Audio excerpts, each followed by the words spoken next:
तो ये कहानी है एक फिशरमैन जॉन की, जो अपनी छोटी सी बोट लिए फिशिंग करने के लिए निकल चुका है, लेकिन थोड़ी ही दूर जाने पर उसके साथ कुछ अजीब होता है। समुद्र में चारों तरफ फोग यानी धुंध फैल जाती है और दूर दूर तक उसे कुछ नजर नहीं आता। काफी टाइम वो इसी धुंध में सरवाइव करता है और फिर दूर उसे एक बोट दिखाई देती है। हैरानी की बात थी, उस बोट के अंदर कोई एक इंसान भी उसे नजर नहीं आ रहा था। वो अब उसे चेक करना चाहता है, इसीलिए वो अपनी बोट को एक रस्सी से अच्छी तरह इस बड़ी बोट के साथ बांधता है और अंदर चेक करने के लिए चला जाता है। वहाँ जाकर उसे शौक लगा ये देखकर कि इस बोट पे कोई इंसान नहीं, हालांकि वहाँ पे सब चीजें बिल्कुल नॉर्मल थी, यहाँ तक कि खाना भी वहाँ फ्रेश मौजूद था। इंसानों के होने के सारे असरात तो थे यहाँ पर, लेकिन इंसान नहीं थे। अब जॉन बोट स्टार्ट करने की कोशिश करता है, लेकिन उसे पता चलता है कि बोट का इंजन तो खराब है। उसे हैरानी हुई थी, इतनी बड़ी बोट, वो भी इतने बड़े समुद्र में, अकेली दूरबीन लिए वो आसपास इन्वेस्टिगेशन करने की कोशिश करता है कि शायद इस बोट के मालिक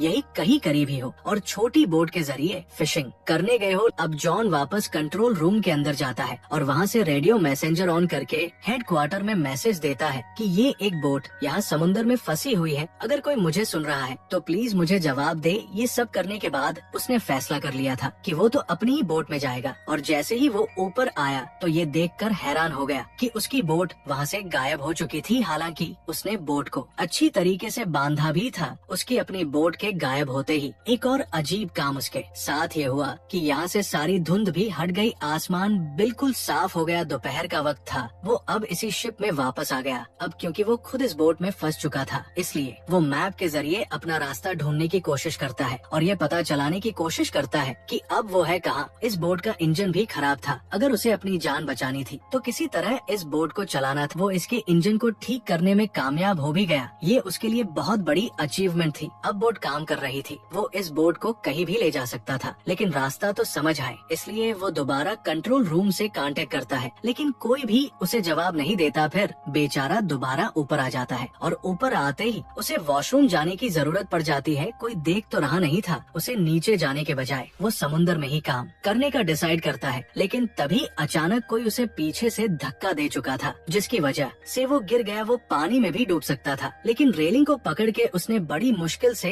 अपनी जान बचाई और रेलिंग को पकड़े पकड़े ही इस बोट के अंदर वापस आ जाता है। इस सारे चक्कर में उसका काम नहीं हो पाया था, इसीलिए वो नीचे टॉयलेट में गया, जहाँ जाते ही किसी ने जोर से उसका दरवाजा बंद कर दिया। इस चीज पे जॉन ने ज्यादा ध्यान नहीं दिया, क्योंकि उसे लगा था शायद हवा के प्रेशर की वजह से बंद हुआ है, लेकिन जैसे ही वो फारिग होकर पीछे मुड़ा तो दरवाजा लॉक था, वो भी बाहर से। अब इस दरवाजे को वो हर जगह से खोलने की कोशिश करता है, अपने पॉकेट से कॉइन निकाल कर खोलने की भी कोशिश करता है, लेकिन ये चीज कामयाब नहीं हुई। उसका दिमाग खराब होता जा रहा था, उसे लगने लगा कि कोई शिप में है जो उसके साथ एक गंदी गेम खेल रहा है और उसे टॉर्चर कर रहा है। वो जोर जोर से चिल्लाने लगा, प्लीज जो भी हो खोल दो ये दरवाजा, मैं यहाँ किसी चोरी के मकसद से नहीं आया था, मेरा यकीन मानो मैं तो सिर्फ चेक करने आया था। उसका इतना सब कुछ कहने के बावजूद भी किसी ने उसकी बात का कोई जवाब नहीं दिया। अब उसे जो भी करना था खुद ही करना था। वो यहाँ कैबिन खोलता है तो एक शॉकिंग चीज उसे ये दिखाई देती है कि कैबिन के अंदर खून लगा था थी, तो ये डरा देने वाली बात, लेकिन वो ध्यान नहीं देता और यहाँ से कैंची निकाल कर दोबारा दरवाजा खोलने की कोशिश करता है और एक और मर्तबा नाकाम हो जाता है। अब ये बोट भी लगातार चल रही थी, जॉन उकता चुका था। अचानक उसे ऊपर विंडो दिखाई देती है, जिस विंडो से निकलकर वो आसपास देखता है तो दूर उसे एक कार्गो शिप आती दिखाई देती है। उसने देखा कि कार्गो शिप की डायरेक्शन बिल्कुल उसकी शिप की तरफ है। अगर कार्गो शिप यहाँ आई तो उसकी शिप तबाह हो जाएगी और वो मर जाएगा। अपनी जान बचाने के लिए वो कार्गो शिप को कोई सिग्नल देना चाहता था, पर कैसे देता, वो फंसा हुआ था। यहाँ पर अपनी शर्ट निकालकर वो कार्गो शिप को सिग्नल देता है, लेकिन कार्गो शिप का कोई भी इंसान उसे देख नहीं पाया। अब उसे किसी तरह अपनी जान बचानी थी तो अपनी इस शिप को रोकना था, वरना कार्गो शिप इसे तबाह कर देती। तभी उसे विंडो के ऊपर एक रस्सी दिखाई देती है और उसे आइडिया आता है कि क्यों ना वो इस रस्सी के जरिए ही शिप को रोके। वो रस्सी को बांध बूंद कर बाहर फेंकता है ताकि बोट रुक सके, लेकिन यहाँ उसी के साथ बुरा हो गया। वो रस्सी उसी की शिप के फैन के साथ लिपट गई और बाथरूम के अंदर से वो रस्सी उसके गले के अंदर अटक गई। उसका गला तो अब घुट रहा था, वो मर जाता, लेकिन वो बड़ी ही मुश्किल से किसी और टूल के जरिए इस रस्सी से अपनी गर्दन छुड़वाता है। गर्दन पूरी लाल हो गई थी, वो मरने ही वाला था, लेकिन बच गया। खैर, रस्सी के फैन में लिपटने की वजह से